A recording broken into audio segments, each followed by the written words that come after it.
জাতীয় থেকে আন্তর্জাতিক, প্রান্তিক জনপদ থেকে নগর, চারপাশে ঠিক কী ঘটছে এই মুহূর্তে তা নিয়ে এখন চারদিক। আপনার সঙ্গে আছি আমি আজহার লিমন। বিগত আওয়ামী লীগ সরকারের আমলে আত্মসাৎ ও পাচার হওয়া যেসব অর্থ ও শেয়ার জব্দ করা হয়েছে সেগুলো নিয়ে তহবিল গঠনের সিদ্ধান্ত নিয়েছে সরকার, যা শুধু দরিদ্র বিমোচনে ব্যয় করা হবে।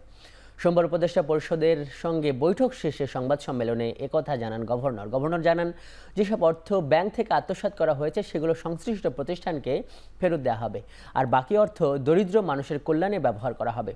এখন পর্যন্ত অভ্যন্তরীণ উৎস থেকে জব্দ করা অর্থ, শেয়ার ও সম্পদের মূল্য প্রায় 2 লাখ কোটি টাকা, আর বিদেশ থেকে পাওয়া গেছে 18 কোটি ডলারের বেশি। এদিকে মুঠোফোনে আর্থিক সেবাদাতা প্রতিষ্ঠান নগদ নিয়ে এক প্রশ্নের জবাবে গভর্নর জানান, যদি ক্ষমতার পট পরিবর্তন হয়ে আগের দুর্বৃত্তরাই দায়িত্ব পায় তাহলেও যেন দেশের ক্ষতি করতে না পারে সে ব্যবস্থাও নেওয়া হয়েছে।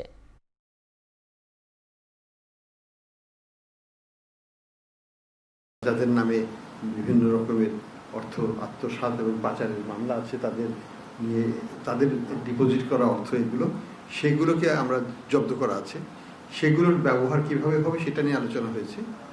আবার আমাদের হাতে বেশ বড় আকারের শেয়ার আছে, বিভিন্ন ব্যাংকের শেয়ার, বিভিন্ন কোম্পানির শেয়ার, যেগুলো যারা পালিয়ে গেছেন তাদের শেয়ার, সেগুলোকে জব্দ করা আছে।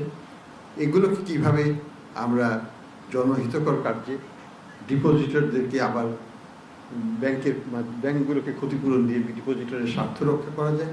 আভ্যন্তরীণ হচ্ছে 1,30,758.7 কোটি টাকা আর কি, 1,30,758.7 কোটি টাকা। আর হচ্ছে মিলিয়ন ডলারে আছে, যেটা বৈদেশিক অ্যাটাচমেন্ট হয়েছে 164.03 মিলিয়ন ডলার। আর অস্থাবর সম্পত্তি যেটা ফ্রিজিং হয়েছে, এটা অস্থাবর সম্পত্তি হচ্ছে 42,614.27 কোটি টাকা। আওয়ামী লীগ সরকারের আমলে বিদেশে পাচার হওয়া অর্থ দেশে ফেরত আনতে পারলে বাজেটে যোগ করা যেত বলে মনে করেন অর্থনীতিবিদরা। সকালে নাগরিক প্ল্যাটফর্ম আয়োজিত আগামী বাজেট নিয়ে আলোচনা সভায় একথা বলেন তারা।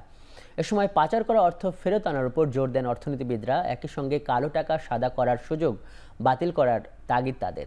বাজেটে জ্বালানি খাতের বরাদ্দ দেওয়ার ক্ষেত্রে গ্যাস ক্ষেত্র উন্নয়নের দিকে নজর দেওয়ার পরামর্শ দেন জ্বালানি বিশেষজ্ঞরা।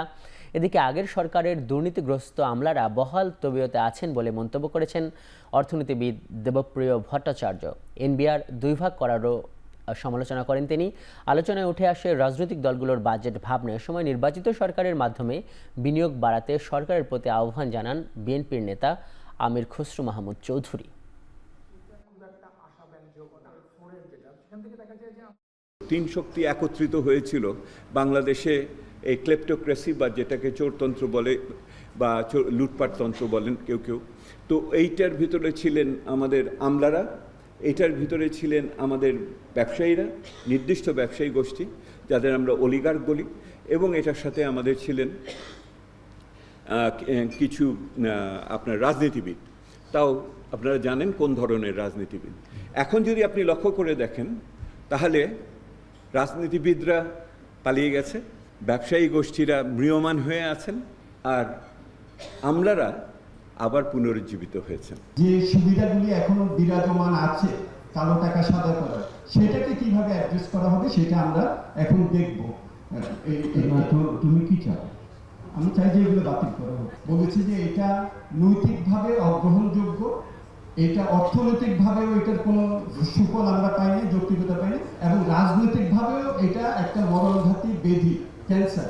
আইনি প্রক্রিয়ায় চিহ্নিত করা যে সম্পদ কে কোথায় কিভাবে নিয়ে যাচ্ছেন, এবং সেগুলো যেই দেশে আছে সেই দেশের সরকার এবং অন্যান্য আইনি প্রতিষ্ঠানের সাথে সহযোগিতা করে অন্তত ফ্রিজিং এর একটা ব্যবস্থা করা। আর দ্বিতীয় যে পথটা সেটা হলো একটা আপোষের মাধ্যমে আউট অফ কোর্ট সেটেলমেন্টে দিয়ে যাওয়া, কিন্তু সেটা করতে গেলে আপনার একটা বার্গেনিং পাওয়ার সংগ্রহ করতে হবে। আনসার্টেনিটির মাধ্যমে কোন অর্থনীতি এগোতে পারে, আনসার্টেনিটির মাধ্যমে যেখানে স্থিতিশীলতা থাকবে না, এবং জনগণ যে বিজনেস ডিসিশন হোক, ইন্ডিভিজুয়াল ডিসিশন হোক, বাইরের যারা আছে আমাদের পার্টনার যাদের, তাদের ডিসিশন হোক, সবগুলো কিন্তু ডিপেন্ড করছে তাদের একটা আগামী দিনের সার্টিনিটি কোথায় যাচ্ছে, বাংলাদেশ কোথায় যাচ্ছে, নোবডি নোস। এই বিষয়গুলো তো সকলের মধ্যে কাজ করছে। এইখানে কিন্তু আমরা কোনো সার্টিনিটি দেখতে পাচ্ছি না। বিএনপি নেতা ইশরাক হোসেনকে ঢাকা দক্ষিণ সিটি কর্পোরেশনের মেয়রের দায়িত্ব বুঝিয়ে দেওয়ার দাবিতে আগামীকালও নগর ভবনের সামনে অবস্থান কর্মসূচি পালন করবে ইশরাক সমর্থকরা। দাবি না মানলে পুরো ঢাকা অচল করে দেবার হুঁশিয়ারি তাদের। নগর ভবনের সামনে ব্লকেট কর্মসূচি পালন শেষে বিকেলে এই ঘোষণা দেন ঢাকা দক্ষিণ সিটি কর্পোরেশনের সাবেক সিনিয়র সচিব মশিবুর রহমান। এর আগে সকাল থেকে ব্যানার ফেস্টুন নিয়ে নগর ভবনের প্রধান ফটক আটকে অবস্থান নেয় আন্দোলনকারীরা। স্লোগানের পাশাপাশি ট্রাকের উপর অস্থায়ী মঞ্চে জাতীয় সঙ্গীত পরিবেশন করেন তারা। চলে সুরে সুরে প্রতিবাদ। এ সময় উপদেষ্টা আসিফের পদত্যাগ দাবি করেন ইশরাক সমর্থকরা। অভিযোগ করেন মেয়র হিসাবে ইশরাক হোসেনের গ্যাজেট প্রকাশের 22 দিন পার হলেও দায়িত্ব বুঝিয়ে না দিয়ে সরকার গড়িমসি করছে। দাবি না মানা পর্যন্ত রাজপথে থাকার ঘোষণা দেন সমর্থকরা। ইঞ্জিনিয়ার ইশরাকের শপথ পূরণের জন্য আজকে 5 দিন ধরে এখানে অবস্থান নিচ্ছি। দাবি যদি না মানে তাহলে আমরা এর থেকে কঠোর আন্দোলনে হুঁশিয়ারি দিচ্ছি। আহ্বান থাকবে সরকার যেন খুব দ্রুত এটির একটা দেশের সুরাহা করে দিয়েছে, নগরবাসীকে স্বস্তি দান করে। তাকে এখনো আমরা অনুরোধ করছি নগরবাসী হিসেবে তাকে সেবা করার সুযোগ করে দেওয়া হোক। রাস্তা বন্ধ করে আন্দোলন করা দুঃখজনক। এতে শুধু জনগণের ভোগান্তিই নয়, নিয়মিত কার্যক্রমও ব্যাহত হচ্ছে বলে মন্তব্য করেছেন স্থানীয় সরকার উপদেষ্টা আসিফ মাহমুদ সজীব ভুঁইয়া। রাজধানীতে এক চুক্তি স্বাক্ষর অনুষ্ঠান শেষে তিনি বলেন, আইনি জটিলতা নিরসন না করে দক্ষিণ সিটি কর্পোরেশনের মেয়রের বিষয়ে চূড়ান্ত সিদ্ধান্ত দেয়া যাচ্ছে না। এটা দুঃখজনক। আমরা আশা করব যে যারা সেখানে আন্দোলন করছেন, আমরা দেখেছি বেশিরভাগই একটি নির্দিষ্ট রাজনৈতিক দলের নেতাকর্মী। আমাদের প্রত্যাশা থাকবে যে নগরবাসীর যে ভোগান্তি এবং ভোগান্তিটা শুধুমাত্র রাস্তা বন্ধ করে দেওয়ার জন্য নয়। আপনারা জানেন যে অনেক রেগুলার অ্যাক্টিভিটিস, রেগুলার কাজ আছে সিটি কর্পোরেশনের, সেগুলো এক ধরনের স্থবিরতা হয়ে আছে। এই ভোগান্তি নিরসনের জন্য ওনারা ধৈর্য দেখাবেন এবং এই যে আইনি জটিলতাগুলো আছে, হাইকোর্টে বিচারাধীন আছে, হাইকোর্টের প্রতিও সম্মান প্রদর্শন করবেন। এদিকে চলমান আন্দোলন নিয়ে ফেসবুকে ইশরাক হোসেন পোস্ট করার কিছুক্ষণ পরই পাল্টা পোস্ট করেছেন স্থানীয় সরকার উপদেষ্টা আসিফ মাহমুদ সজীব ভুঁইয়া। ফেসবুক পোস্টে ইশরাক লিখেছেন, অন্তর্বর্তী সরকারের কতিপয় ব্যক্তির ক্ষমতার লোভ ও তা চিরস্থায়ী করার কুৎসিত সত্যটা বের করে আনাটাই মুখ্য উদ্দেশ্য। গণতন্ত্রের স্বার্থে জনগণের ভোটের অধিকারের সাথে এক চুলো ছাড় হবে না বলেও লেখেন তিনি। অন্যদিকে উপদেষ্টা আসিফ মাহমুদ তার ফেসবুক পোস্টে লেখেন, উচ্চ আদালতে বিচারাধীন এবং আইনি জটিলতা নিরসন না করা পর্যন্ত শপথ গ্রহণ সম্ভব নয়। যথাযথ প্রক্রিয়া অনুসরণ না করে নগর ভবন বন্ধ করে গায়ের জোরে মহানগর বিএনপি এই আন্দোলন চালাচ্ছে বলেও অভিযোগ করেন আসিফ মাহমুদ। বলেন, আওয়ামী লীগ আমলের অবৈধ নির্বাচনগুলোকে বৈধতা দেওয়ার প্রসঙ্গ প্রাসঙ্গিক হয়ে উঠছে। জটিলতা নিরসনে আইন মন্ত্রণালয়ের মতামত চাওয়া হয়েছে বলেও জানান তিনি।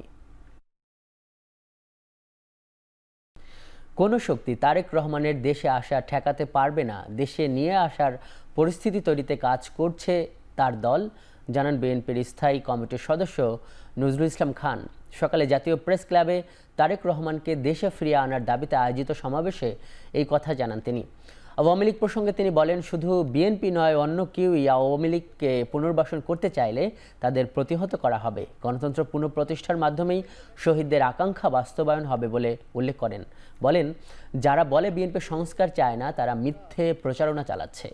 আমাদের দেশে নিশ্চয়ই ফিরে আসবেন। বাংলাদেশে কোনো শক্তি কোনো ষড়যন্ত্র করে তাকে ঠেকাতে পারবে আমি বিশ্বাস করি না। পারবে মনে হয় আপনাদের? কিন্তু তিনি একজন আইন মান্যকারী নাগরিক। উনি চাইলে এমনই পরিস্থিতি হবে যে পরিস্থিতিতে সরকার আইন কার্যকর করতে পারবে না, কিন্তু উনি সেটা চান না বলেই তো বিলম্বটা হচ্ছে। বিএনপি চেয়ারপারসনের উপদেষ্টা জয়নুল আবেদিন ফারুক বলেছেন, করিডোর ও নির্বাচন ইস্যুই প্রমাণ করে ডক্টর ইউনূসের আশেপাশে হাসিনার দোসররা রয়েছে। সকালে জাতীয় প্রেস ক্লাবে আইন শৃঙ্খলার অবনতি ও নির্বাচনের মাধ্যমে জনপ্রতিনিধিদের হাতে ক্ষমতা হস্তান্তর শীর্ষক আলোচনা সভায় এই মন্তব্য করেন তিনি। বলেন, করিডোর দেওয়া অন্তর্বর্তী সরকারের কাজ নয়, এটি নির্বাচিত সরকারের কাজ। দেশ নিয়ে আন্তর্জাতিক চক্রান্ত চলছে উল্লেখ করে সংসদ থেকেই করিডোরের সিদ্ধান্ত হবে বলেও মন্তব্য করেন তিনি। এ সময় কাউকে সংগঠিত করার জন্য ডক্টর ইউনূসকে ক্ষমতায় বসানো হয়নি বলেও মন্তব্য করেন। সরকারকে কারো কথায় কান না দেওয়ারও আহ্বান জানান জয়নুল আবেদিন।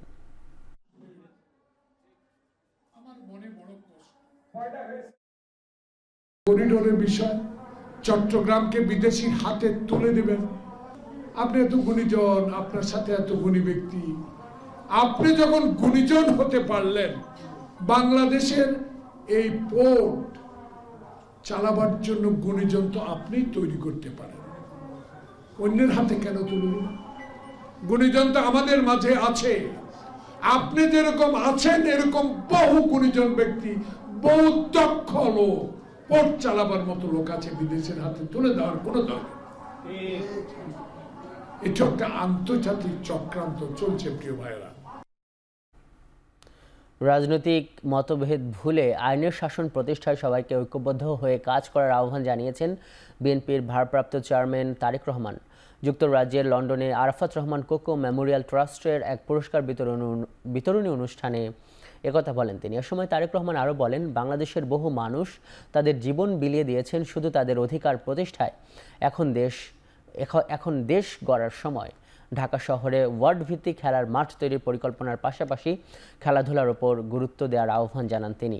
ক্রিকেট ছাড়াও বিভিন্ন খেলার মাধ্যমে বিশ্বের বুকে বাংলাদেশের পরিচিতি বাড়ানোর উদ্যোগের বিষয়েও জোর দেন তারেক রহমান।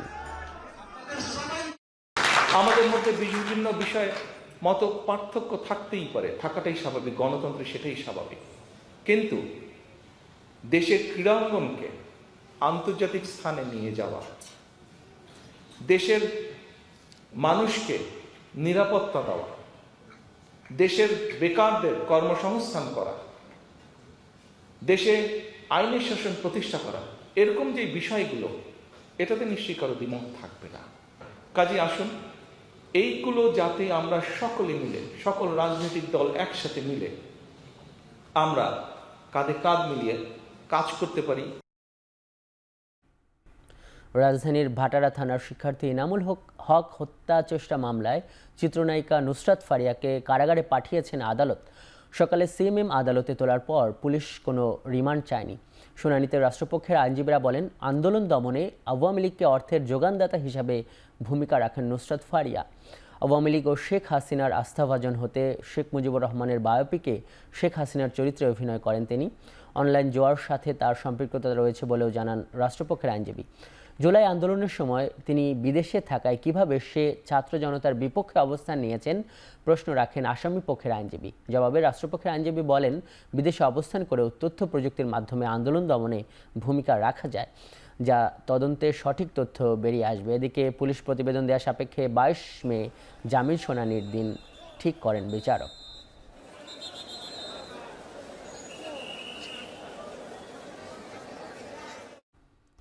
চিত্রনায়িকা নুসরাত ফারিয়ার গ্রেপ্তারের ঘটনায় সরকার বিব্রত। সোমবার ফেসবুক পোস্টে এই প্রতিক্রিয়া জানান সংস্কৃতি উপদেষ্টা মোস্তফা সরোয়ার ফারুকী।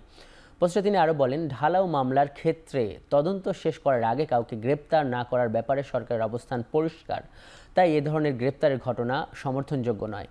বিজেপির চেয়ারম্যান আন্দালিব রহমান পার্থের স্ত্রীকেও বিমানবন্দর থেকে ফেরত পাঠানোর ঘটনা ঠিক হয়নি বলেও মন্তব্য করেন তিনি। সাবেক রাষ্ট্রপতি আব্দুল হামিদের দেশ ত্যাগের ঘটনায় ওভার নার্ভাসনেস থেকে এই ঘটনাগুলো ঘটতে পারে বলে ফেসবুক পোস্টে লেখেন সংস্কৃতি উপদেষ্টা। বলেন, অন্তর্বর্তী সরকারের প্রধান কাজ জুলাই গণঅভ্যুত্থানে অপরাধীদের বিচারের আওতায় আনা।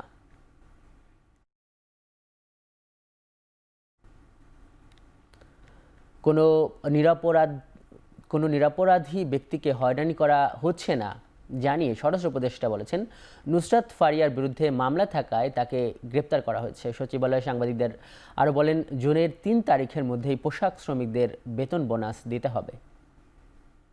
আমরা বলছি শুধু দুষ্কৃতিকারী যেন আইনের আওতায় আসে এবং শাস্তি ভোগ করে, কোনো একটা নিরীহ লোক যেন কোনো অবস্থায় শাস্তি ভোগ যেন না করে, এই ব্যবস্থা আমরা অবশ্যই নিব।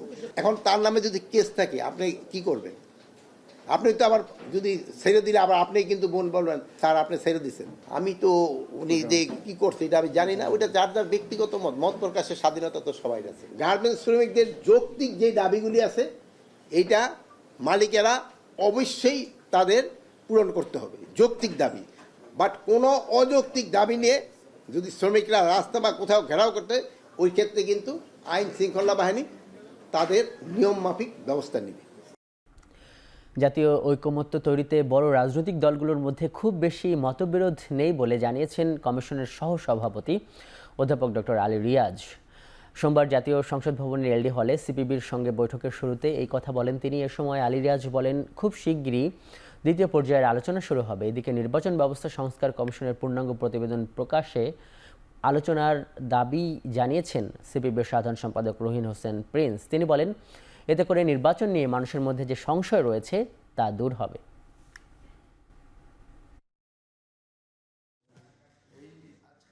ইতিমধ্যে রাজনৈতিক দলগুলোর পক্ষ থেকে যে সমস্ত মতামত দেওয়া হয়েছে তার ভিত্তিতে দ্বিতীয় পর্যায়ের আলোচনার মধ্য দিয়ে আমাদের দৃঢ় আশা যে আমরা জাতীয় সনদের খসড়া তৈরি করতে পারব এবং সেইভাবেই অগ্রসর হওয়া সম্ভব হবে। যে আমাদের কাছে সংস্কারের সুনির্দিষ্ট প্রশ্নগুলো জনগণের সামনে যদি আমরা নিয়ে আসতে পারি এবং জনগণ যদি মনে করে যে সেইটা তার সাথে রিলেটেড, তাহলে কিন্তু আমরা এই অগ্রগতির দিকে নিয়ে যেতে পারব। নারী বিষয়ক সংস্কার কমিশনের প্রতিবেদনের 6টি সুপারিশ বাস্তবায়ন স্থগিত রাখতে করা রিটের আদেশ আগামী 26 মে বিচারপতি ফাতেমা নজিব ও বিচারপতি শিকদার মাহমুদুর রাজীব হাইকোর্ট বেঞ্চে শুনানি শেষে আদালত আদেশের জন্য এই দিন ধার্য করেছেন। গেল 4 মে সুপ্রিম কোর্টের আইনজীবী রওশন আলী এই রিট দায়ের করেন। তিনি বলেন, নারী বিষয়ক সংস্কার কমিশনের প্রতিবেদনে বিতর্কিত ও সাংঘর্ষিক বিষয়গুলো পর্যালোচনার জন্য বিশেষজ্ঞ কমিটি গঠনের নির্দেশনাও চাওয়া হয়েছে। আবেদনে আরও বলা হয়েছে, নারী বিষয়ক সংস্কার কমিশনের প্রতিবেদনের বেশ কিছু সুপারিশ ইসলামী শরীয়তের বিধান ও জনগণের ধর্মীয় অনুভূতির পরিপন্থী, বাংলাদেশের সংবিধানের সঙ্গেও যা সাংঘর্ষিক। রিটে সংশ্লিষ্ট 3টি মন্ত্রণালয় ও নারী সংস্কার কমিশনের চেয়ারম্যানকে বিবাদী করা হয়েছে।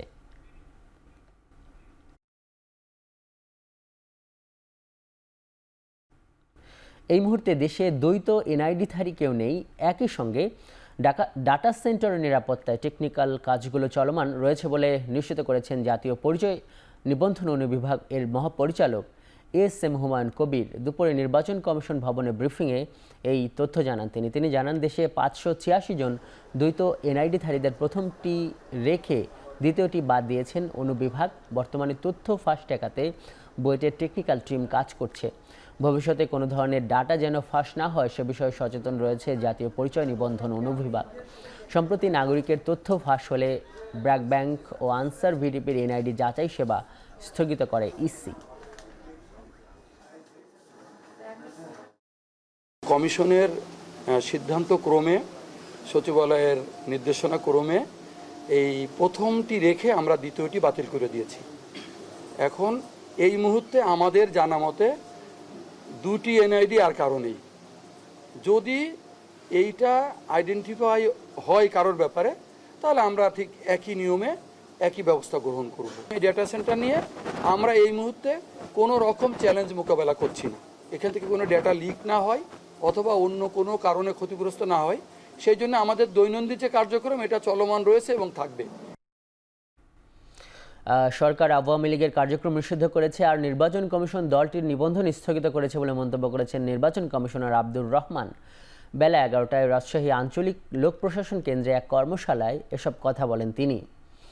ভোটার তালিকা হালনাগাদ 2025 পরবর্তী আলোচনা ও টেকসই উন্নয়ন পরিকল্পনা শীর্ষক দিনব্যাপী একটি কর্মশালার আয়োজন করা হয়। নির্বাচন কমিশনার আরও জানান, এই স্থগিতাদেশ প্রত্যাহার না হলে দলটি নির্বাচনে অংশ নিতে পারবে না। নির্বাচনে আওয়ামী লীগ না থাকায় নির্বাচন গ্রহণযোগ্য হবে কিনা এমন প্রশ্নে কমিশনার বলেন, এই উত্তর দেওয়ার সময় এখন আসেনি। তিনি আরও জানান, প্রধান উপদেষ্টার সময়সূচি অনুযায়ী নির্বাচন বাস্তবায়নে কমিশন পুরোপুরি প্রস্তুত।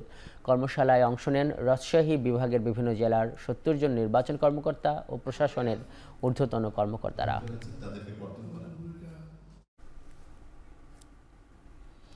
সরকার বিরোধী আন্দোলনের সময় আইনজীবীদের মারধর ও হত্যা চেষ্টার মামলায় আওয়ামীপন্থী 61 আইনজীবীর জামিন স্থগিতি থাকবে বলে নির্দেশ দিয়েছেন আপিল বিভাগ। সকালে বিচারপতি জুবাইর রহমান চৌধুরীর নেতৃত্বে 3 বিচারপতির আপিল বিভাগ চেম্বার আদালতের দেয়া জামিন স্থগিতের আদেশ বহাল রাখেন। একই সঙ্গে আগামী 2 সপ্তাহের মধ্যে হাইকোর্টকে রুল নিষ্পত্তির নির্দেশ দেন সর্বোচ্চ আদালত। এর আগে গেল 22 এপ্রিল বিচারপতি আবু তাহের, মোহাম্মদ সাইফুর রহমান ও বিচারপতি কাজী এবাদত হোসেনের সমন্বয়ে গঠিত হাইকোর্ট বেঞ্চ আওয়ামীপন্থী 61 আইনজীবীকে জামিন দেন।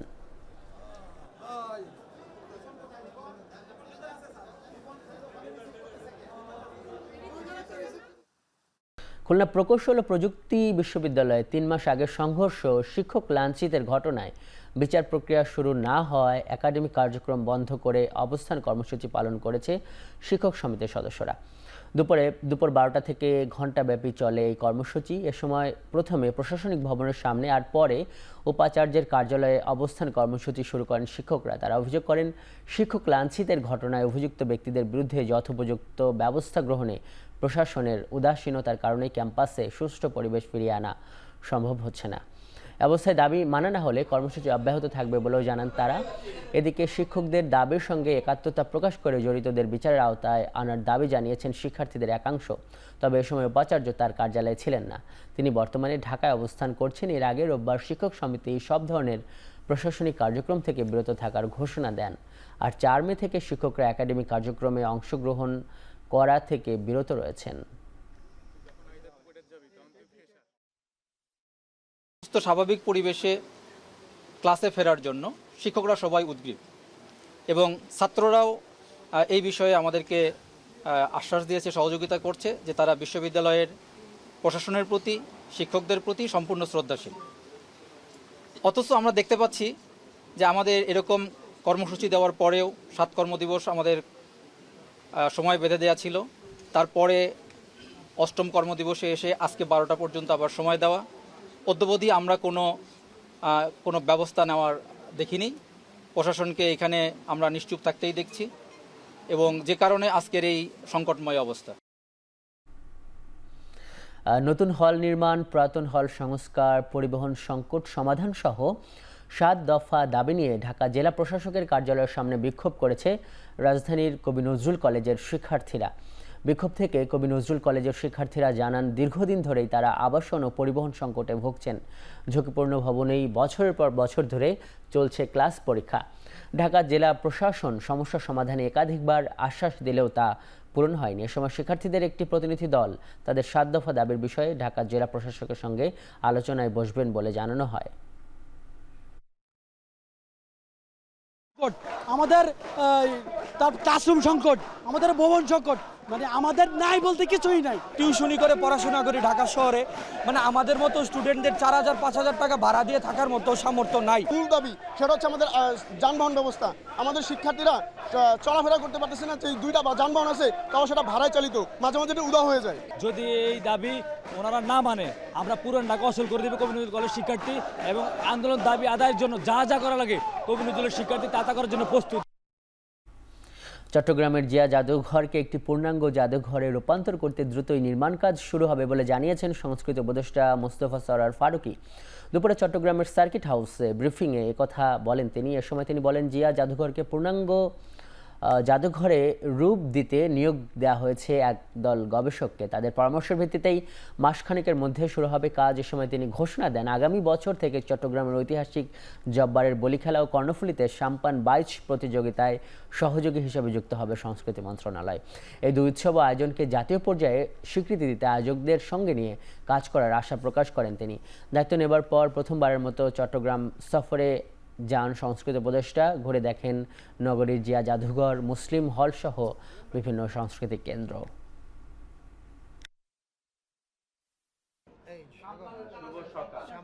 আগামী বছর থেকে জব্বরের বলি খেলা আয়োজনের সঙ্গে যারা যারা আছেন তারা তো থাকবেনই, তার সঙ্গে সংস্কৃতি মন্ত্রণালয় যুক্ত হবে। এটা কয়েকটা ফর্মে কাজ করবে। পুরস্কার দেওয়ার ক্ষেত্রে এটার কালচারাল সিগনিফিকেন্স আরও কী করে অ্যাম্প্লিফাই করা যায় সেটার ক্ষেত্রে এটা আমরা ওনাদের সঙ্গে আমাদের মিনিস্ট্রি সামনে অ্যাকশন প্ল্যানগুলো তৈরি করবে। বিগত সময়ে নানাভাবে ছাত্রদের গুম, খুন, হত্যা করেছে আওয়ামী লীগ সরকার। তেজগাঁওয়ে বিশ্ববিদ্যালয় কলেজের প্রতিষ্ঠাতা অধ্যক্ষ তোফায়েল আহমেদ চৌধুরীর মৃত্যুবার্ষিকী উপলক্ষে আয়োজিত আলোচনা সভায় কথা বলেন মেক্সিকোতে নিযুক্ত বাংলাদেশের রাষ্ট্রদূত সাংবাদিক মুশফিক ফজল আনসারি। ক্যাম্পাস মিলনায়তনে আয়োজিত এই সভায় তিনি বলেন, ক্ষমতাচ্যুত আওয়ামী লীগ সরকার আয়নাঘরে নিয়ে যে সকল ছাত্রদের গুম করেছে তাদের অনেকেরই এখনও কোনো হদিস মেলেনি। তিনি বলেন, গণঅভ্যুত্থানে ছাত্রদের ভূমিকা ছিল অনস্বীকার্য। এবারের 24-এর গণঅভ্যুত্থানও ছাত্রদের কারণে সফল হয়েছে। মিলাদ, আলোচনা ও দোয়া অনুষ্ঠানে কলেজের ভারপ্রাপ্ত অধ্যক্ষ প্রফেসর শামীমা আক্তার সহ সকল বিভাগের শিক্ষক শিক্ষার্থীরা উপস্থিত ছিলেন। ছাত্র দলের সভাপতি এবং সাধারণ সম্পাদকের দায়িত্ব পালন করেছে আমিনুল ইসলাম জাকির। সে গুম হয়ে গিয়েছে, আজ পর্যন্ত আমরা জানি না তার ঠিকানা কোথায়। আয়নাঘর থেকে শুরু করে যে সমস্ত তারা যে নিপীড়ন কেন্দ্র তারা গড়ে তুলেছিল, এই সমস্ত সবগুলো কেন্দ্রে নিশ্চয়ই তার স্বজনরা ঘুরে ফিরেছেন, কিন্তু আজ পর্যন্ত তার হদিস পাননি। বাংলাদেশে উপহার দিয়েছে একটি স্বৈরাচার মুক্ত, ফ্যাসিস্ট মুক্ত, স্বাধীন বাংলাদেশের আমরা স্বপ্ন দেখতে পাচ্ছি। এই রাব্বির মতো ছেলেরা জীবন দিয়েছে বলে। সুনামগঞ্জে দুর্নীতি দমন কমিশনের গণশুনানি অনুষ্ঠিত হয়েছে। দুপুরে জেলা শিল্পকলা একাডেমির মিলনায়তনে গণশুনানি অনুষ্ঠিত হয়। এতে বিভিন্ন সরকারি বেসরকারি প্রতিষ্ঠানের সেবা গ্রহীতারা অংশ নেন। আলোচনায় জনসাধারণকে সেবা দিতে প্রতিষ্ঠানগুলোকে আরও আন্তরিক হওয়ার তাগিদ দেন দুদক মহাপরিচালক আক্তার হোসেন। একই সঙ্গে দেশের সর্বস্তর থেকে দুর্নীতির বিরুদ্ধে জনপথ গড়তে সবাইকে ঐক্যবদ্ধ হওয়ারও আহ্বান জানানো হয়।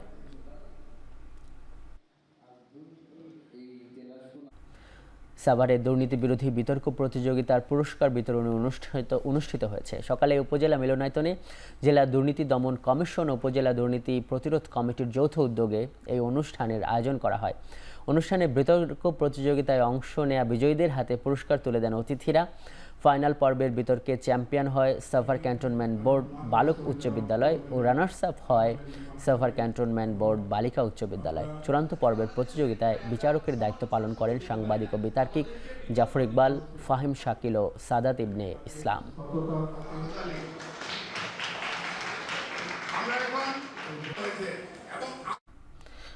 যশোরে কুড়িয়ে পাওয়া ককটেল বিস্ফোরণে আহত 3 ভাই বোনের মধ্যে শিশু খাদিজা খাতুনের মৃত্যু হয়েছে। গুরুতর আহত অবস্থায় চিকিৎসাধীন তার ভাই সজীব হোসেন ও বোন আয়েশা খাতুন।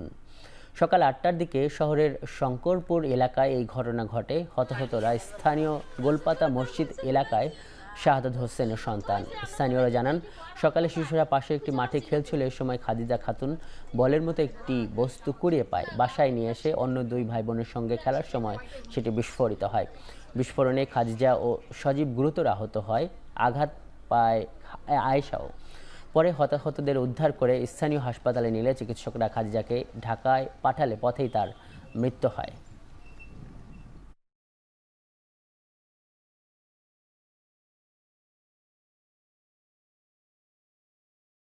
প্রথম বাংলাদেশি হিসেবে কক্সবাজার থেকে পায়ে হেঁটে পৃথিবীর সর্বোচ্চ পর্বতশৃঙ্গ এভারেস্টের চূড়ায় পৌঁছালেন ইকরামুল হাসান শাকিল। 84 দিনে প্রায় 1500 কিলোমিটার পথ হেঁটে পাড়ি দিয়েছেন তিনি। সোমবার 7ম বাংলাদেশি হিসাবে পা রাখেন 8849 মিটার উঁচু এভারেস্টের চূড়ায়। দুপুর 2টা 10 মিনিটে ইকরামুল হোসেনের ফেসবুক পেজে তার অভিযানের সমন্বয়কারীরা নিশ্চিত করেন এই তথ্য। এভারেস্ট জয় করে এরই মধ্যে ক্যাম্প 4-এ নেমে এসেছেন তিনি। সি টু সামিট অর্থাৎ সমুদ্র থেকে শৃঙ্গ শিরোনামে এই অভিযান ইকরামুল শুরু করেন গেল 25 ফেব্রুয়ারি।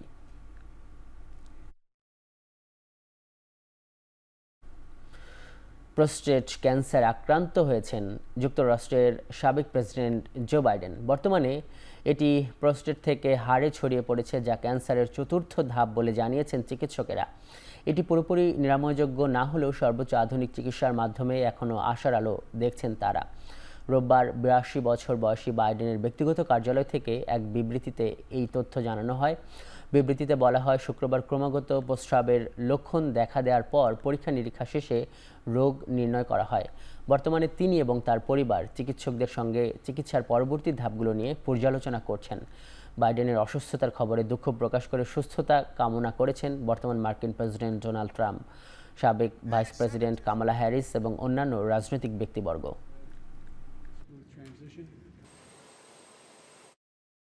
That the cancer has been reported to have already spread beyond the prostate to the bones. And when the cancer has spread to the bones, that makes it stage 4. That means that the cancer is not curable. There's no treatment available that can cure the cancer. There's definitely treatment available that can control the cancer, really good treatment to control the cancer. And I would assume that the doctors caring for the former president are thinking that way right now. Gaza উপত্যকায় বড় পরিসরে আগ্রাসন শুরু করার পর গেল 2 দিনে 3 শতাধিক ফিলিস্তিনিকে হত্যা করেছে ইসরায়েলি বাহিনী। রোববার উত্তর থেকে দক্ষিণ পুরো গাজায় ধ্বংসাত্মক হামলা অব্যাহত রেখে এখনও চালানো হচ্ছে নারকীয় হত্যাযজ্ঞ। সরাসরি লক্ষ্যবস্তু করে ড্রোন হামলা চালানোয় বন্ধ হয়ে গেছে উত্তর গাজার একমাত্র চিকিৎসা কেন্দ্র ইন্দোনেশিয়ান হাসপাতাল। বর্তমানে হাসপাতালটি অবরুদ্ধ করে রাখায় ভেতরে অন্তত 55 জন আটকা পড়েছেন। গেল বছর ইসরায়েলি বিমান হামলায় কামাল আদওয়ান এবং বেইত হানুন হাসপাতালে স্বাস্থ্যসেবা বন্ধ হওয়ার পর এটি ছিল উত্তরের প্রধান চিকিৎসা কেন্দ্র। এমন পরিস্থিতির মধ্যে ইসরায়েল জানিয়েছে সীমিত পরিমাণে সাহায্য প্রবেশের অনুমতি দেবে তারা। তবে কখন ত্রাণ বোঝাই ট্রাক গাজায় প্রবেশ করতে পারবে তা নিশ্চিত করা হয়নি। গাজার স্বাস্থ্য মন্ত্রণালয়ের তথ্য বলছে ইসরায়েলি আগ্রাসনে এখন পর্যন্ত গাজায় প্রাণহানি 53,300 ছাড়িয়েছে। পুতিন ট্রাম্প ফোনালাপের আগে ইউক্রেনে সবচেয়ে বড় ড্রোন হামলা চালালো রাশিয়া। ট্রাম্প ফোনালাপের প্রস্তাবের পর স্থানীয় সময় রোববার সকাল 8টা নাগাদ রুশ সেনারা 273টি ড্রোন নিক্ষেপ করেছে বলে দাবি ইউক্রেনের। একযোগে লক্ষ্যবস্তু করা হয়েছে কিয়েভ, দোনেৎস্ক সহ আরও বেশ কয়েকটি অঞ্চল। অনেক বাড়িঘর ক্ষতিগ্রস্তের পাশাপাশি হতাহতেরও শিকার হয়েছেন বেশ কয়েকজন। এমন পরিস্থিতির মধ্যেই পশ্চিমাদের ভয় দেখাতে মস্কো আন্তদেশীয় ব্যালিস্টিক ক্ষেপণাস্ত্রের পরীক্ষা চালানোর পরিকল্পনা করছে বলেও গোয়েন্দা তথ্য প্রকাশ করেছে ইউক্রেন। তবে এই অভিযোগের বিষয়ে কোনো প্রতিক্রিয়া জানায়নি মস্কো। এদিকে ট্রাম্প পুতিনের আজকের ফোনালাপ ফলপ্রসূ হবে বলে প্রত্যাশা মার্কিন প্রেসিডেন্টের বিশেষ দূতের। ট্রাম্প ছাড়া এই যুদ্ধ থামানোর শক্তি আর কারও নেই বলেও মন্তব্য করেন তিনি। অন্যদিকে মস্কোকে চাপে রাখতে বাল্টিক সাগর দিয়ে চলাচল করা রাশিয়ার ছায়া নৌবহরে কড়া নজর রাখছে এস্তোনিয়া ও ফিনল্যান্ড। কানাডার টরন্টো শহরে একটি গাড়ির উপর আরেকটি গাড়ি উঠিয়ে দেওয়ার ঘটনায় একই পরিবারের 3 শিশু নিহত হয়েছেন। এই ঘটনায় আহত তাদের মা, 10 বছর বয়সী এক ভাই এবং অন্য এক ব্যক্তি গুরুতর অবস্থায় হাসপাতালে ভর্তি। গাড়ি চালক 19 বছর বয়সী শ্বেতাঙ্গ তরুণকে আটক করেছে পুলিশ। পুলিশ জানিয়েছে চালক ইথান লেহুইলার নামের 19 বছর বয়সী ওই তরুণকে জিজ্ঞাসাবাদ করা হচ্ছে। মদ পান করে ওই তরুণ বেপরোয়াভাবে গাড়ি চালানোয় এই হতাহতের ঘটনা ঘটেছে বলে অভিযোগ উঠেছে। এটি সহ ইতিমধ্যে তার বিরুদ্ধে অন্তত 12টি অভিযোগ আনা হয়েছে। কানাডায় দিন দিন গাড়ি দুর্ঘটনা, গাড়ি হামলার ঘটনায় নিরাপত্তা নিয়ে উদ্বেগ বাড়ছে। গেল মাসে নির্বাচনের আগে ব্রিটিশ কলম্বিয়ার ভ্যানকুভারে ফিলিপিনো কমিউনিটির উৎসব চলাকালে ভিড়ের মধ্যে গাড়ি চালিয়ে দেওয়ার ঘটনায় 11 জন নিহত হয়। পাকিস্তানে 5 ম্যাচ টি20 সিরিজ খেলতে সরকারের পক্ষ থেকে সবুজ সংকেত পেয়েছে বাংলাদেশ ক্রিকেট বোর্ড। সকালে বিসিবিতে এক অনুষ্ঠানে এই তথ্য নিশ্চিত করেন ক্রীড়া উপদেষ্টা আসিফ মাহমুদ। যদিও সীমান্তবর্তী মাঠে না খেলার পরামর্শ দেওয়া হয়েছে সরকারের পক্ষ থেকে। পাকিস্তান সফরের ব্যাপারে বিসিবি এনএসসি থেকে জানতে চেয়েছিল যে সরকারের এটা কি, তারপর এনএসসি থেকে যোগাযোগ করা হয়েছে পাকিস্তান এম্বাসির সাথে এবং সেখান থেকে আমাদেরকে ইতিবাচক রিভিউ দেওয়া হয়েছে যে এখন আমরা যেতে পারি। তবে আমরা বিসিবিকে একটা নির্দেশনা বা দিয়েছি যাতে সীমান্তবর্তী স্টেডিয়াম যাতে অ্যাভয়েড করা যায়। সেক্ষেত্রে বিসিবি এখন পাকিস্তান ক্রিকেট বোর্ডের সাথে কথা বলে যতটা নিরাপদভাবে এই সফর শেষ করা যায়। ইন্ডিয়ান প্রিমিয়ার লিগে দিল্লি ক্যাপিটালসের বিপক্ষে প্রত্যাবর্তন সুখকর হয়নি মুস্তাফিজুর রহমানের। সতীর্থ বোলারদের লাগামহীন বোলিংয়ে গুজরাট টাইটান্সের বিপক্ষে 10 উইকেটে হেরেছে ফিজের দল। ঘরের মাঠে টসে হেরে আগে ব্যাট করতে নেমে KL রাহুলের সেঞ্চুরিতে 3 উইকেটে 199 রানের বড় সংগ্রহ গড়ে ক্যাপিটালস। আগের রাতেই জাতীয় দলের জার্সিতে জয়ের নায়ক মুস্তাফিজ 24 ঘন্টা না পেরোতেই নামলেন দিল্লির জার্সি গায়ে। চতুর্থ ওভারে ব্রেক থ্রোর আশায় অক্ষর প্যাচাল ফিজের হাতে বল তুলে দিয়েছিলেন। উইকেট না পেলেও প্রথম স্পেলের 2 ওভারে 13 রান দেন মুস্তাফিজ। দ্বিতীয় স্পেলে যখন বোলিংয়ে ফিরেছেন ততক্ষণে ম্যাচের ভাগ্য অনেকটাই লেখা হয়ে গিয়েছিল। এই ছিল এখন চারদিকে। এখন টেলিভিশন ওয়েবসাইটে দেখতে ভিজিট করুন www.ekhon.tv। ফেসবুকে দেখুন facebook.com/tv.ekhon এবং ইউটিউবে দেখতে ভিজিট করুন youtube.com/c/ekhon tv।